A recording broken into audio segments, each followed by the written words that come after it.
میں اپنا مختصر سا تعارف کرا دوں۔ میرا نام ذکاوت الحسن ہے۔ میں نے 74 میں سول ایویشن جوائن کی تھی اور بحیثیت air traffic controller, radar controller, tower اور اپروچ کنٹرولر اور فلائٹ انفارمیشن افسر کے طور پر کام کیا۔ اس کے علاوہ میں ڈائریکٹر کیٹائی سول ایویشن انسٹیٹیوٹ حیدرآباد میں 3 سال تک ڈائریکٹر رہا۔ اس کے بعد لاہور ایئرپورٹ پہ مینیجر رہا۔ 6-7 سال لاہور میں میں نے چیف آپریشن افسر کی جگہ پہ اور اس کے بعد سیفٹی مینجمنٹ سسٹم میں بھی کام کیا ہے۔ بسم اللہ الرحمن الرحیم۔ PIA 8303 کا حادثہ، انکوائری بورڈ کی ابتدائی رپورٹ۔ اس سلسلے میں کچھ عرض ہے۔ کنٹرولر کی پہلی ذمہ داری ہے جہاز کو جہاز سے ٹکرانے سے بچائے۔ Prevent collision between aircrafts. ہر حالت میں یہ اس کی سب سے بڑی ذمہ داری ہے، اور عام طور پہ اسپیس میں جب جہاز ہوتے ہیں وہاں پہ اس کی کوئی غلط ہدایت جہازوں سے ٹکروا سکتی ہے، جسے مڈ ایئر کولیجن کہا جاتا ہے۔ دوسری ذمہ داری جہاز کو بلڈنگ یا کوئی رکاوٹ جو کہ منورنگ ایریا پر ہو اس سے بچائے۔ جہاز کو رن وے سے ٹکرانے سے بچانے کی 100% ذمہ داری کپتان کی ہے۔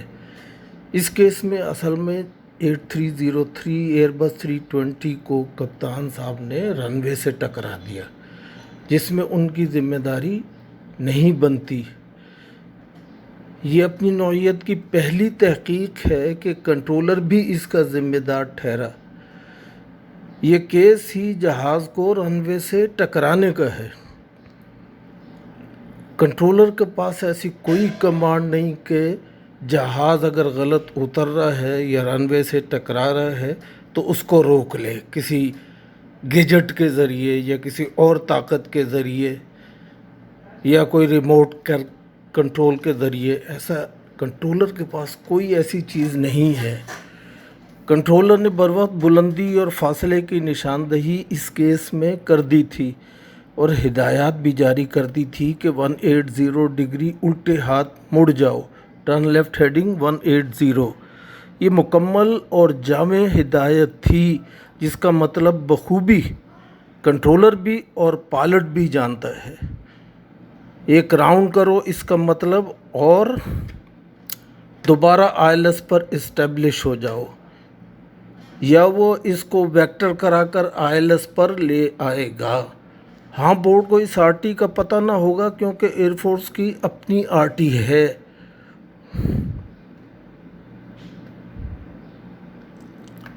یہاں یہ بات واضح ہے کہ RT کی کتاب 4444 میں وجہ بتانا آپشنل ہے، ضروری نہیں کہ لازمی طور پہ بتائی جائے۔ آج کل چیک ویز ڈاؤن اینڈ ڈاگ کہنا بھی ضروری نہیں ہے، کیونکہ آج کل کے جہاز ہر قسم کی وارننگ دینے والے آلات سے لیس ہیں۔ ہاں، جب سرویلنس اپروچ ہو تب کہا جاتا ہے چیک گیئرز، کتاب کے حساب سے۔ جہاز اگر قرار دے کہ میں مطمئن ہوں، آرام دہ ہوں، کا مطلب بالکل واضح ہے کہ میں اسے اتار لوں گا، اور ساتھ ہی کہے کہ میں اسٹیبلش ہو چکا ہوں۔ کنٹرولر کبھی کاکپٹ کے معاملات میں دخل دیتا ہے نہ ہی دینے کا مجاز ہے۔ یہاں کپتان کی مکمل ذمہ داری لے بھی رہا ہے جہاز کو اپنے پاس رکھنے کا اپروچ کا فیصلہ بر وقت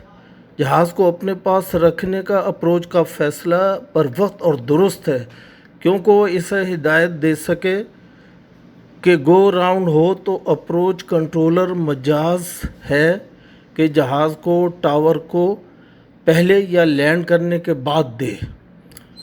اس سلسلے میں مبشر لقمان کی ہرزہ سلائی بالکل غلط ہے۔ جب جہاز ٹکرا گیا رن وے سے تو ٹاور کنٹرولر کو اس کی شدت کا ہرگز پتہ نہیں ہو سکتا۔ بہرحال اس نے اپروچ کو بتا دیا تھا، مگر کنٹرولر جب تک کپتان کو بتاتا وہ جہاز دوبارہ اڑ چکا تھا۔ اب جہاز کا ایکوپمنٹ اس کو جو انڈیکیشن دے رہا تھا، کیا وہ اس نے سنی؟ اس کے نقصانات کو بتانے کے آلات جہاز میں ہوتے ہیں۔ جہاز کے اندر ہی ایمرجنسی کا اعلان تو کرتا تھا کہ مسافر کلمہ تو پڑھ لیتے، اور باہر بھی بتانا کہ وہ اسے ایمرجنسی ہے تاکہ ٹاور کچھ انتظام تو کر لے۔ اگرچہ انہوں نے بیلی لینڈنگ کی تیاری کر لی تھی، اسی پر کپتان کو بتایا بھی گیا تھا کہ دونوں رن وے اویلیبل ہیں۔ ایسا لگتا ہے کپتان کے حواس نارمل نہ تھے، جس کی وجہ کی تحقیق ہونی چاہیے۔ آیا کوئی میڈیکل مسئلہ تھا یا کسی دوا کا اثر تھا؟ اب یہاں یہ چیز ہے کہ خون کے سیمپلز یا پوسٹ مارٹم کرایا گیا۔ سنی سنائی باتیں جو بھی ہوں، صوفیانہ ریپوٹیشن کی داستانیں کافی ہوتی ہیں، مگر جب حقائق کی صحیح تحقیق کی جائے تو ہی پتہ چلتا ہے کہ پھیلائی ہوئی باتیں غلط بھی نکل سکتی ہیں۔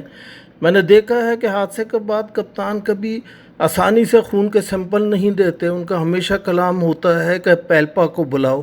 پیلپا آپ کے ایکسیڈنٹ کی انکوائری کا ہرگز مجاز نہیں، نہ ہی اس کو دخل دینا چاہیے۔ اس کی انکوائری سے پتہ چلتا ہے کہ صرف بیلنسنگ ایکٹ کرنے کی کوشش کی جا رہی ہے، جو ملک میں عام طور پہ رائج ہے۔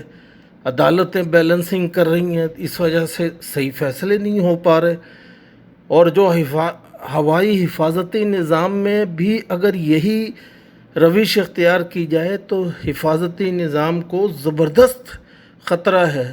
دنیا اس کو تسلیم نہیں کرے گی۔ آئندہ حادثات میں بھی آپ کا حصہ ہوگا، یہ انویسٹیگیشن بورڈ ہے، ان کا حصہ ہوگا۔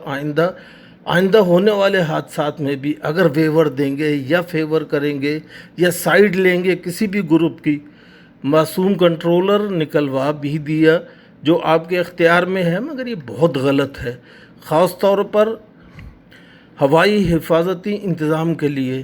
یہاں کی انکوائری بالکل شفاف ہونی چاہیے۔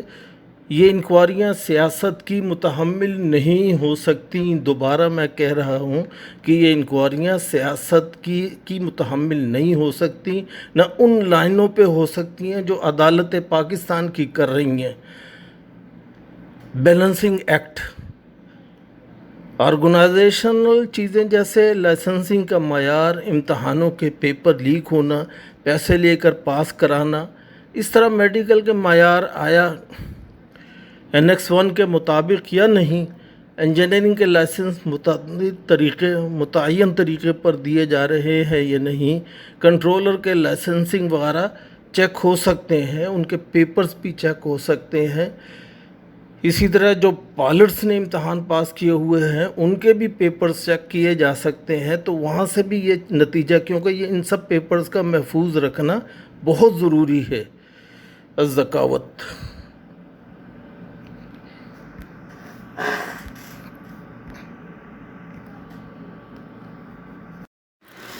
یہ دکھ نہیں کہ اندھیروں سے صلح کی ہم نے، ملال یہ ہے کہ اب صلح کی طلب بھی نہیں۔ چشم ہو تو آئینہ خانہ ہے دہر، منہ نظر آتے ہیں دیواروں کے بیچ۔ الذکاوت۔